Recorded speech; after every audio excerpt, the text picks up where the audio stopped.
And welcome back to another episode of the Double Doink Podcast. My name is Brandon Deek. Thank you so much for tuning in today, guys.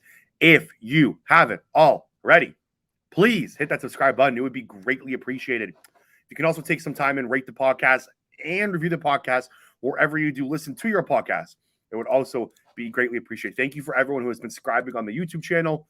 Subscriber numbers are going up. Please keep hitting that subscribe button on YouTube. So much cool content coming your way through the season on the YouTube channel. Continuing to provide you the best possible content I can on there. So please hit the subscribe button on YouTube. Again, it will be greatly appreciated. We were talking strictly Eagles today. Who else to do it with than my friend, Thomas Petersen. Thomas, what's up?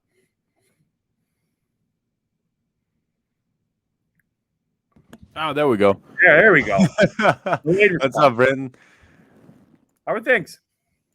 Oh, good. I mean, that open practice kind of settled everything in terms of let's just get football. I mean, it's these small bites that we're getting, and it just for every single small inch we get, we just want we want more football. We gotta have more. We are under 5 weeks away from kickoff, so Thursday will mark a month. 28 it seems like so long, right? But then when you count that it's a preseason game on Friday, suddenly it doesn't seem so bad. So I believe starting this week, there will be football on every single week up until the Super Bowl.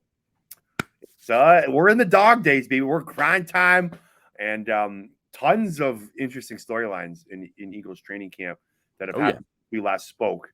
And I want to start with kind of the emergence of A.J. Brown content and A.J. Brown kind of popping up on screens. As of late, Thomas, it looks like A.J. Brown is as advertised one. We thought he is who we thought they were, quoting the great Daryl Green. I believe Daryl Green, the Cardinals coach, that did that rant. And two, A.J. Brown is going to be the focal point of this offense. Yeah, he should be, right? I mean, it's kind of that Deebo Samuel type role. He's the best receiver on the team, and he's probably also the best running back on the team. I mean, just get the ball in his hands and whatever ways you can make it work. I mean, middle of the field was for some reason a massive liability for the team last year. Basically, a missing part of the offense. I mean, both sides of the ball. The middle. Both sides of the ball. Yeah, but I mean, he's going to open up the middle and take it from being absent to being a major strength of working the middle. And I mean, him and Dallas Goddard. I mean, they're going to open up the middle of the field for easy targets to become chain movers and drive movers. I think it's so key too for just Jalen Hurts' development and Jalen Hurts becoming just a top 10 quarterback is being able to utilize the middle of the field. And I'm sure Howie Roseman and Nick Sirianni and scouts and whoever was in the front office when they were dictating how to make this team better during the offseason, they needed a guy that could work that middle of the field. And A.J. Brown is probably the best in the league at it. When you get him the ball, I think the best way for this team to get explosive plays in 2022 is Jalen Hurts hitting A.J. Brown on middle crossing routes, running the mesh pattern that Doug Petersen literally was obsessed with in that 2017 run, which basically won the Eagles the Super Bowl. The amount of times that they called that play in the 2017 Super Bowl is outstanding, and New England couldn't stop it.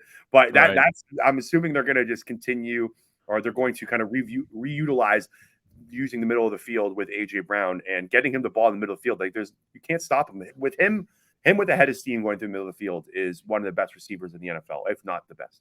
And also, if you were to go to get a guy who had the highest chance of gelling with Jalen Hurts, as you're trying to see if he's your guy or not, there's nobody else to do it than getting one of the best receivers in the game, and also his best friend that he has been playing catch with in every offseason since in high school. Mm-hmm. I want to ask you this question.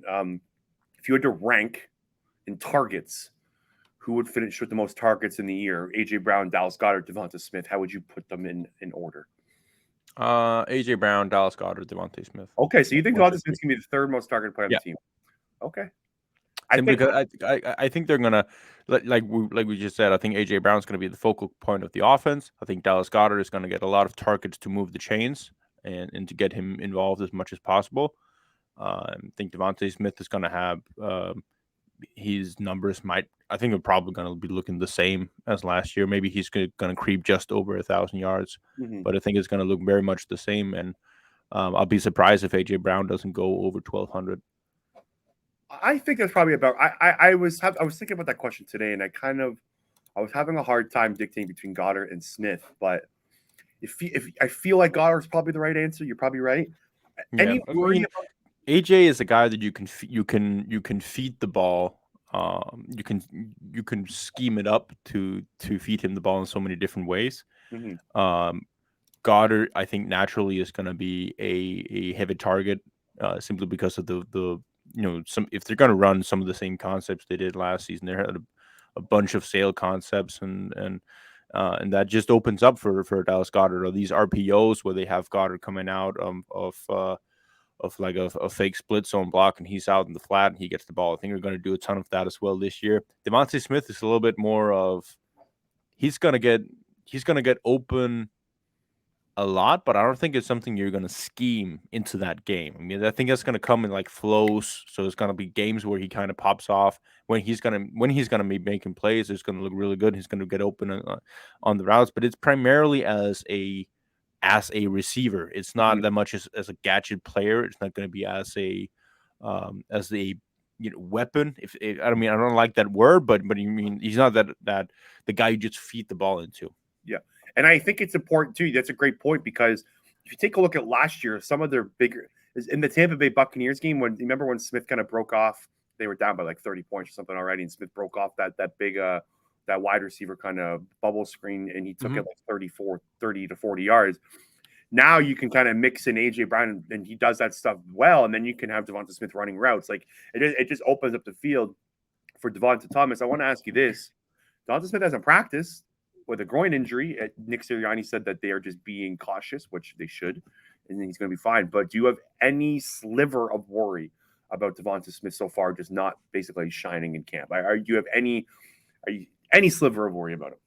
Nah, not really at this point.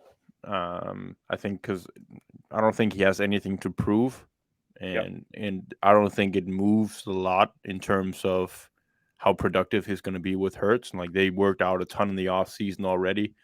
They were going to ramp up the workload that he's getting as we're getting closer to the regular season. I think right now for them it's more about finding out who is on the depth chart of the wide receivers and getting as much work in with Rager and Pascal and Covey, Mm-hmm. to see which one of these guys are going to stick. So it doesn't add any value to the depth chart battle. It doesn't add any value to the connection with Hertz. So I think that's very much on their mind, and they need him as healthy as possible all throughout the season. Okay. Anything else on the receiver core, or I guess the top two receivers? We're going to talk about Covey in a bit, but Yeah, other than Covey, I don't have much else to add. I mean, it's good to see Zach Pascal get out there as well after he had the gastroenteritis and kind of ramp up the strength a little bit. So we have a fair battle between him, Rager, and Ward. did you listen to his feisty little press or his feisty little interview after with reporters? I No, can't I remember didn't see that.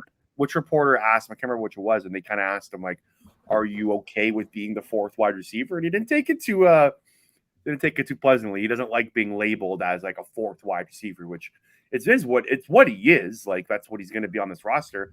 You can make the Yeah, argument he's one of the better fourth receivers on the roster, but right. But I also think the kind of mentality of players. I mean, I don't think yeah, they like to label themselves as some role player. I think they yeah, just want to be, they just strive to be the best. I mean, if they don't, they're going to end up being like that backup quarterback role where they'll suck because that's what they kind of want to do, so they can be backup quarterbacks. fair enough. Um, okay. Kate, concussions, Thomas. There are Oh yeah, three players on this that team. came out of nowhere. Yeah, so as of right now, Jordan Mailata, Andre Dillard, and Boston Scott all have concussions. The fact that Mailata and Dillard both have concussions is very odd to me. Like, what the hell happened there?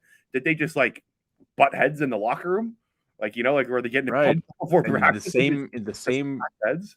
same practice as well. Yeah, I don't really get it. And it's like it's they're the same position and like they play like they're with each other all the time, right? Like it almost seems like to me that happened. I guess this could be completely wrong, but It almost feels like it was like after a big play, maybe they just got excited and whacked heads with each other. I don't know. I It's don't very know. weird. And then weirdly enough, LaRaven Clark comes in and substitutes them, and now he's out with He is a out. concussion. Wasn't it a Coyote, concussion or was it a hamstring? I don't think it's a concussion. I don't Okay, exactly see if you can find the injury report, but I know that's a hamstring.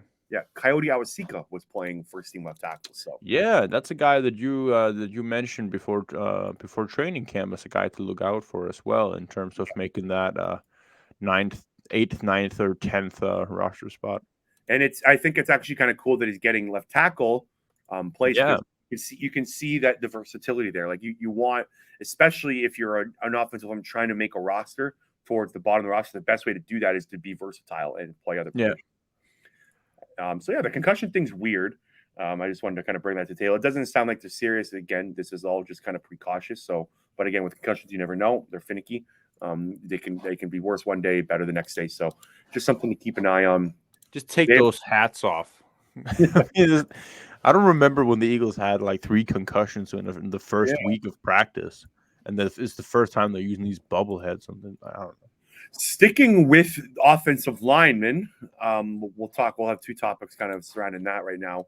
First, I want to talk about my boy Jack Driscoll. Jack Driscoll is being played strictly as a right tackle right now. Apparently hasn't looked very good in one-on-ones. Probably Brandon Graham has been eating his lunch every single day. Yeah, And he's only getting right tackle play. I don't know if I really like this decision. Again, they obviously know more than me. They know. Again, I'm not in the Eagles brass, but I feel like Jack Driscoll played well at guard. He was the 20th ranked PFF guard last year. Mhm. And PFF grades take it with a grain of salt, but it's something. I thought he matched the eye test. He played well to me in games where he was there. It's odd for him to move strictly to right tackle because Tom is thinking about it this way. If let's say Lane Johnson goes down, okay, um, I'm assuming they move Mailata to right tackle and they put Dillard at left, right? Like, so it doesn't make any sense. Like, why would you?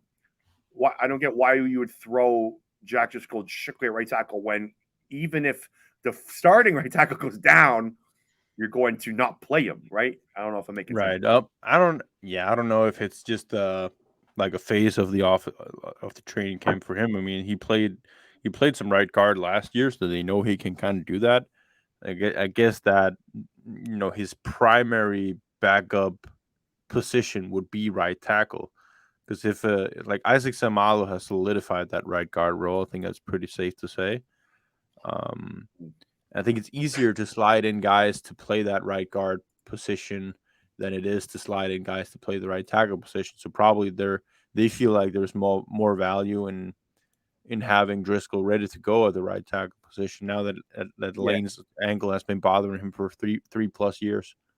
yeah. It sounds like that's where they draft him as a right tackle. It just sounds like that's where they want him, and they want to try to get the most out of him at that position. But just as of right now, like if Lane was to go down, I'm assuming they're moving Milot over and Dillard left tackle. That would be the best 5 offensive linemen, right? You want to put the best 5 possible out there. I don't know. I'm a little disappointed. I'm a little disappointed because I like Jack Driscoll as a player. I think he's got upside. I think he's got talent. So I would have liked him to see him be more versatile. Cam Jurgens getting pushed back by Jordan Davis.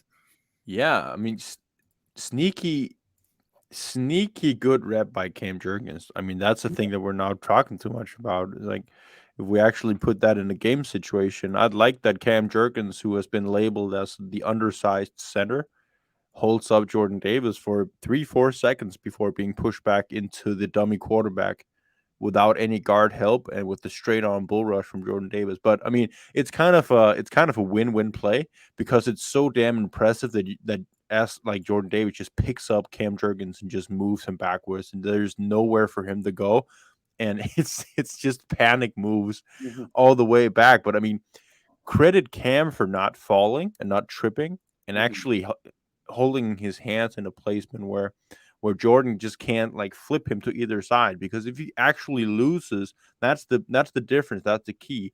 If he was to actually lose his footing totally, he would have gotten shed to either one or the other side, and Jordan would have had a clear line for the dummy quarterback. But but because he actually coordinates his back movements to take away power from Jordan so he can't just keep accelerating, that actually makes the play. So it's kind of a good play for both of these guys in that rep.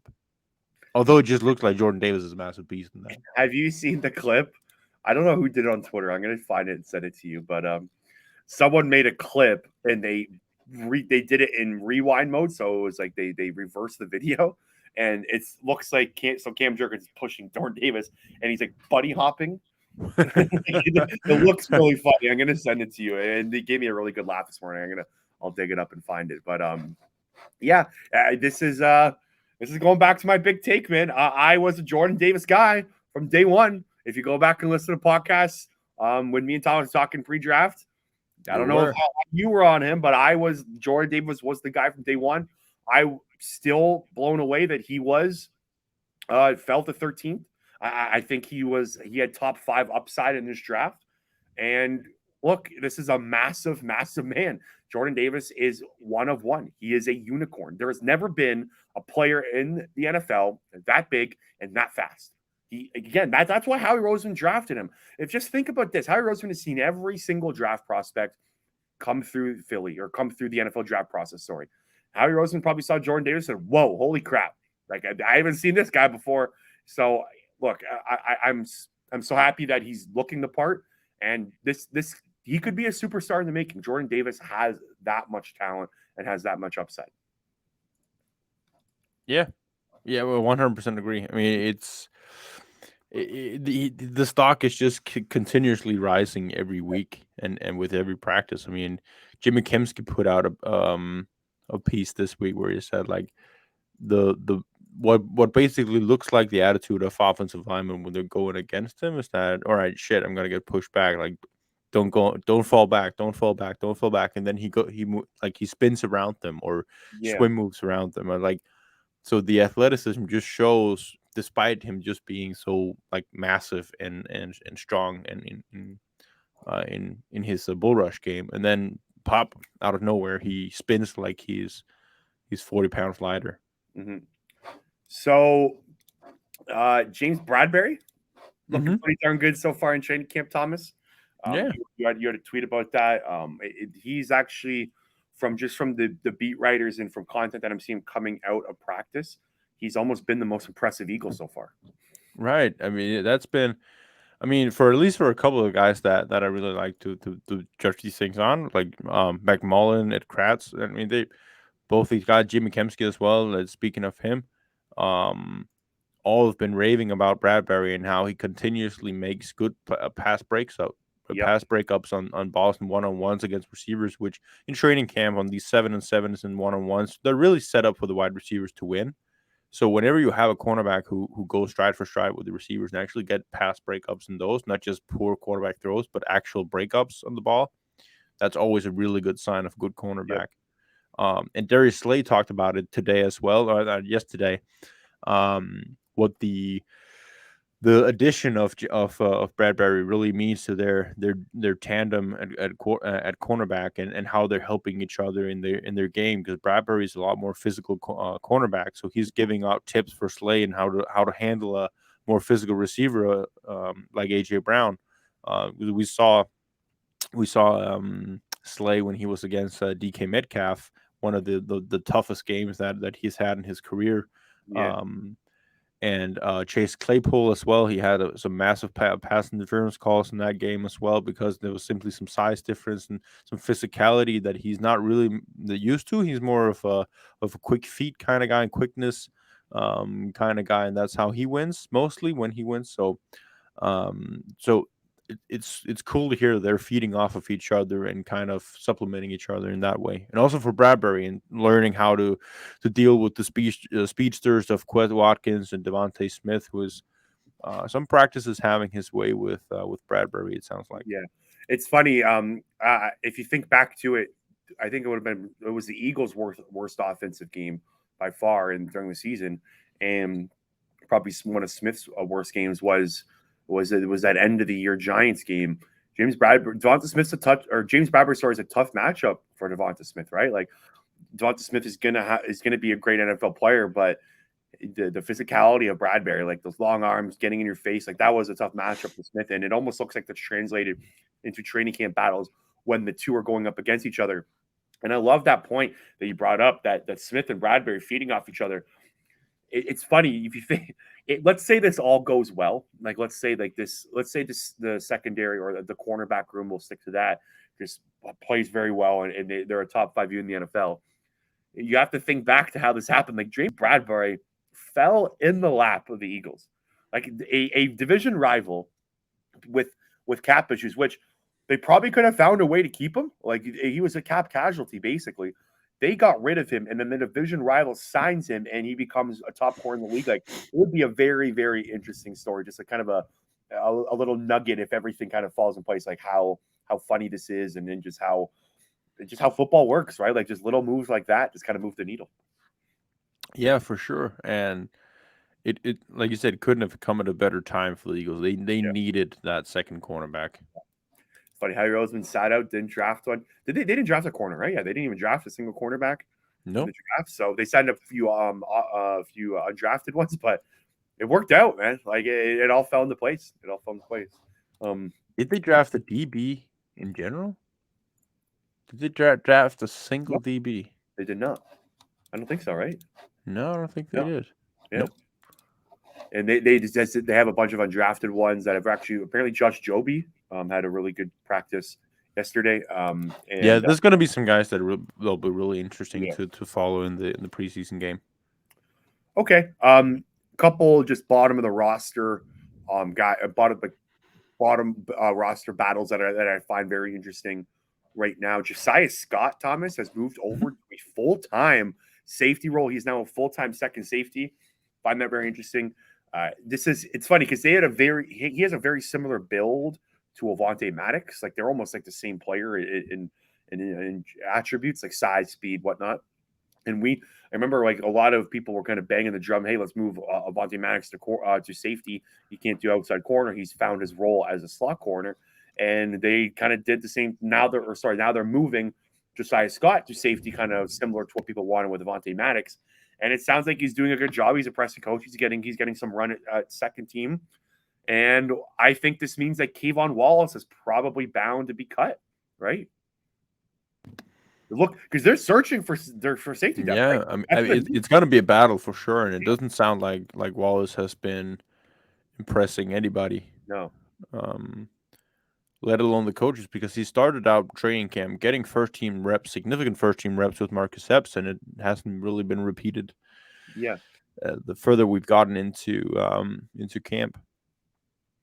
Yeah, and it shows that the Eagles front office or coaching staff are looking for second or backup safety help, right? Like that's why you moved Josiah Scott there. So that means they're not impressed with Kayvon Wallace. Then think about it. They could trade for one, but why not just stick Josiah Scott there, right? It makes sense. And I found that very interesting. The big one, the biggest battle on the team, Thomas, third string quarterback.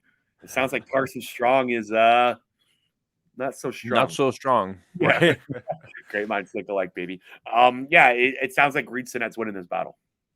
Yeah, for everything right now they've seen, but they're gonna get a bunch of reps in the preseason games. So Reed Sinet got run at second team.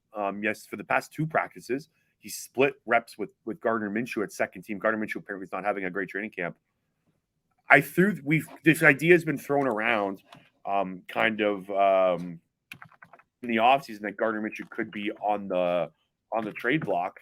The backup quarterback. I think now it's more kind of blatant than ever. I'm just pulling up his contract with the Eagles right now. So he's on his rookie contract. Oh yeah. So according to Over the Cap, if he was traded, they would save all $2.5 million. So it wouldn't be anything against the cap. Would you? Okay, I think actually no, I don't even want to go there. I think it's too early to pump. Let's pump the brakes on the Reed Sinet hype. Let's see how he looks. Right. Yeah, let's see because it might be a Christian Hackenberg scenario where he's just god awful in the preseason games, and like if either of these guys play in a fashion that preseason games become fun to watch and not just check down city and overthrows, hell yeah, let's do it. Let's bring him on. But he's only 25 years old, still young. He was promoted to the active roster when Tua went down in 2021. So he's been with the Dolphins, the Buccaneers. The Eagles claimed him off waivers 2 days after the Dolphins put him on waivers in 2021. So this is a guy that this organization has had their eyes on for a while. So like they like him. They like him in the building. Mm-hmm. Yeah, makes sense. I think that's a juicy storyline to watch out for. I'm assuming Carson Strong makes it to the practice squad too. Like he's not going to make this roster at this point. I highly doubt it. I think they're only going to take 2 quarterbacks. I don't really see a need for a third. Do you? You think they take? No, 2? not really. I mean, I think that they have a good chance of getting Strong, maybe Sinet as well on the practice squad, and there's no reason to keep 3 quarterbacks because there's going to be so many of these roster bubble guys that they're going to want to bring on instead. Mm-hmm. Yeah, I don't really see a need for a third quarterback, and that was one I've always thought that was a weird like roster building tactic. Like, why not use that spot for someone else? Have an emergency quarterback on the roster if you need to, but you rarely see a team go through 3 quarterbacks. Right. If you had like an obvious talent that you wanted to groom into something, or you had a bad roster overall, and so you might as well keep one. I mean, sure, but that's just not the case right this year. Holy shit! I'm just watching this video that you have on Twitter of Amari Cooper's. Holy crap! Yeah, that's a beautiful route. They can't trade a 5th-round pick for him. I don't. God, It makes no sense. 28 years old. they could use Now him. they're stuck with CD and who? I mean, Jalen Tolbert's going to be their number 2 receiver going into camp because James Washington. yeah, and now they're hyping him up because Amari Cooper had this clip out that went viral, and now the Cowboys are leaking out to sources that Jalen Tolbert is having an awesome camp. And yeah, well, you got it right. Trying to save face so they don't look like turds for trading him for nothing. They got it. Nothing. You got to pump up somebody. And he just turned 28. It's not like he's turning 29 through the season. He just turned 28. Yeah. Okay, last one I got here, just from training camp. Brenton Covey, our boy. Covey. Speaking of guys that could win a roster spot by preseason games, I think he's already won one. Yeah, I mean, I think they want to see the return game in action. Like with live contact, because he's not a very big guy. So I think they want to see how he actually matches the lanes when he's going up against an NFL quality talent in the preseason games before they hand him the return job. And that is the key for him to make the team. It is the return job. And now that he's apparently killing it in the slot as well, they're just looking up for him. That's what I wanted to. This transitions nicely because I had this question and under talked about storyline right now heading into this. Brenton Covey being the 4th potential wide receiver on this team. Like, I think it's getting there. Zach Pascal right now, he's due $1.5 million. All $1.5 million is guaranteed, so they would have to bite the bullet. I can see the gears turning in your head as I say this. But is Zach Pascal an automatic lock to make this team? Like, I don't know. I might be pushing the narrative here, but I'm all over the Brenton Covey trade, man. I think this guy's awesome. From all the highlights I saw, the amount of Brenton Covey YouTube tape I've watched over the last week is kind of unhealthy for a human being to do. I think it's kind of the Hard Knocks effect of training camp. You hear a name so many times, and you hear like standing out in practice, doing this, doing that. It's just when you have and definitely in terms of making a roster, yes. But I think when the season kicks off, we're going to forget a little bit more about him unless he becomes the starting returner. I don't think we're going to hear too much about him other than whether or not he actually makes the team. Doubt he'll probably even be active on game days in the beginning.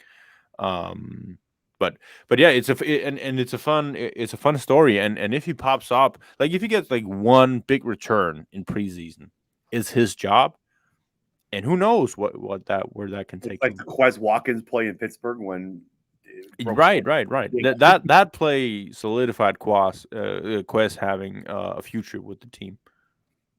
Yeah, I'm really looking forward to watching him on Friday night. He's my guy. He's I'm gonna have. I always did like. Who's your favorite guys to watch, the guys that you're mostly looking forward to watch. So You can't say Jalen Hurts. So I don't think Hurts is playing. Nah, probably not. He better not play. I swear to God. I hope preseason game he should have one series. That's how we look at it. Second Smith, AJ, Hurts, the starting a ton of the offensive linemen, like the starting 5 offensive linemen shouldn't. I mean, maybe give Isaac a series, right? Because right, just to get him ramped up a little bit. Yeah, maybe even Landon, like have him play a series. Kelsey Johnson, Mailata should not play. No. I'm assuming Slay and Bradberry. Slay shouldn't. Bradberry shouldn't. Maddox shouldn't. No. Play all of the safeties, all of the second string. Yeah, because those guys you want to see, those positions are still up in there, like cornerback and safety. Like after Bradberry, Slay, and Maddox, who knows what to like that? The next, I think they'll probably take 5, maybe 5, 6 corners. So who knows what those last 3 spots? And there's a lot of names there. There's a lot of names that need. I'm having a hard time keeping up with how many freaking. What about a linebacker? What do you think? Kaiser and TJ play a quarter, and then Davion and Nakobe play 1-2 quarters maybe, and then Sean Bradley getting the rest with whoever is also there. I'm looking it up right now. Patrick. No, wait. No, those are the guys. Line, right? Jacoby Stevens. Yeah, Jacoby Stevens, yeah. I think Nakobe Dean and Davion Taylor should probably get like the most reps at a linebacker. Defensive line now, I don't think you play Brandon Graham, Josh Sweat, Fletcher Cox, Shavon Hargrave. Those 4 guys sit on the bench, Hassan Reddick as well. And then you let the backup defensive tackles, Milton Williams, probably play a quarter to. Apparently, Marlon Tiapolotu is also having a great camp. So it looks like he's solidifying a roster spot.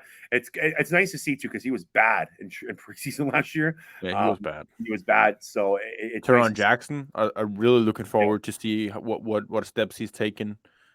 If he's looking more refined as a pass rusher in any way. And also, I think all the running backs should play. Yeah. Running backs, this is another topic I want to talk about. So I think that's pretty much it from training camp. I don't have much else, so I kind of want to zoom out a little bit here. I think there's a roster spot open for running back right now. I firmly believe that they should be adding one. I don't know where it's going to come from, but take a look now. Boston Scott's hurt right now, right? So they have Miles Sanders, Kenneth Gainwell, Jason Huntley is their 3rd running back right now. I like Jason Huntley probably more than most guys, but I don't really know how much playing time Jason Huntley should be seeing as a running back right now. I think he's more of like a returner specialist type of. So I think there is a wide open hole on this roster sitting in running back. And we talked about Kareem Hunt. I know he requested a trade at Cleveland. Cleveland said he's not trading from. I highly doubt they would go that route. Josh Jacobs apparently is also on the chopping block. I don't know if they'll go star heavy like that, but I would be shocked if they don't add a running back before the start of the season. I don't know if I'd be shocked. Oh, I'd be shocked, baby. You'd be shocked. I'd be shocked. If they don't add a running back, if we don't have a room with, you don't think they'd roll into the season with Scott, Sanders, and Gainwell? And I think they probably take 4. You think they take 4? Yeah, I think it was a couple years ago they took 5 running backs. I can't remember. Sure. You go, yeah. I mean, I don't know. I'm not sure. I think they'd be more comfortable just kicking in Jason Huntley as the 4th running back, like an emergency running back, and not use any assets on getting a 4th running back that is going to be stuck down in 10 or 15% of the snaps. I mean, if you get injuries, you can always trade for someone at that point, but I don't think they're going to be adding anyone if it's an uncomplicated or if there aren't any injuries. I don't think they're going to add a running back. Might be wrong. I think that's all I got. Do you have anything else you want to talk about? Is there a storyline that you got in your mind that maybe people aren't talking about heading into the preseason game? Anything that's kicking the tires in that big old brain of yours? What are you thinking? I'd like to see Grant Calcaterra needs to get back to practice. Yeah, that's true. Because I think the backup tight end position is kind of dead. Like the competition, we don't really hear too much about it. Maybe it's because of the AJ Brown train and there's really no monitoring of the backup tight ends. Not really that sexy of a position, but I like to see Grant Calcaterra come in and play some preseason football. Also, I think but this is kind of storyline that a lot of people are talking about is how Nakobe Dean already 1 week into camp is getting a bunch of first team reps. And I think oh yeah, my twist to this would be, so this all this bunch of talk of that he hasn't stood out or whatever. Let's just keep in mind they're not hitting. Yes, linebackers and don't show out training camp. they're not. I mean, when they're blitzing, they're not really allowed to go for the quarterback.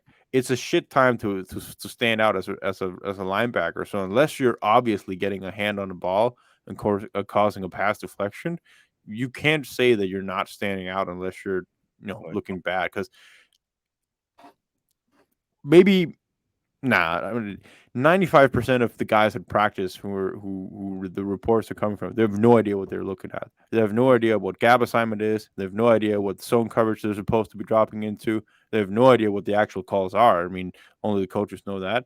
So the only time that actually makes sense to talk about whether they've been making plays or not is in the film room when they're sitting down with their linebacker coach when Rallis is going over this thing. And Rallis has been going over it enough to say Nakobe Dean needs more first-team reps. And that is all I need to know. I like it. That's a great point. Yeah, like linebacker is probably the top position in training camp. I'm trying to think. Yeah, probably linebacker. That means the least of what you're seeing with your eyes. Like who knows? Like again, like you said, you made a great point. Who knows what gap coverage they have? Who knows where they're supposed to be on the field?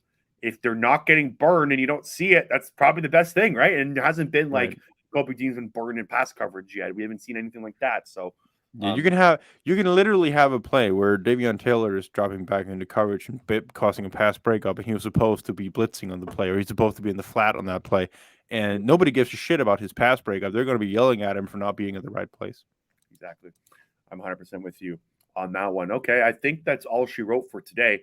So exciting announcement. Thomas and I will be back on, I guess it'll be Friday night, right? Game starts at 7:30. So Eagles kick off the preseason against the New York Football Jets at 7:30 Eastern time on Friday night. Thomas and I are going to be going live on Twitter and YouTube at the end of the third quarter because Mr. Thomas Petersen is going to be staying up late in Denmark. That recap. Yeah, when he's there. So it's going to be, what time will it be? 2:30 in the morning, maybe at that point, right? Probably 3 in the morning. Yeah. 2-3 in the morning. Thomas and I will be live on Twitter and YouTube at the end of the third quarter, and we will be talking about what we saw in the preseason game, bringing that coverage. Really looking forward to some actual live football action. It is time. Guys, thank you so much for tuning in and listening. Make sure to listen to that episode on Friday live and tune in and watch with us. And make sure to check out the AFC division preview that I just did with my co-host Eric Warner, who is back for the division preview shows. We are going to be running division preview episodes every single week. We're going to bring little by little as we get closer to football, bring you those previews. It helps me kind of get ready for the football season. So make sure to check out that. A ton of cool content coming your way over the next few weeks before the season. Make sure to subscribe, like I said at the beginning of the episode, and we will talk to you later.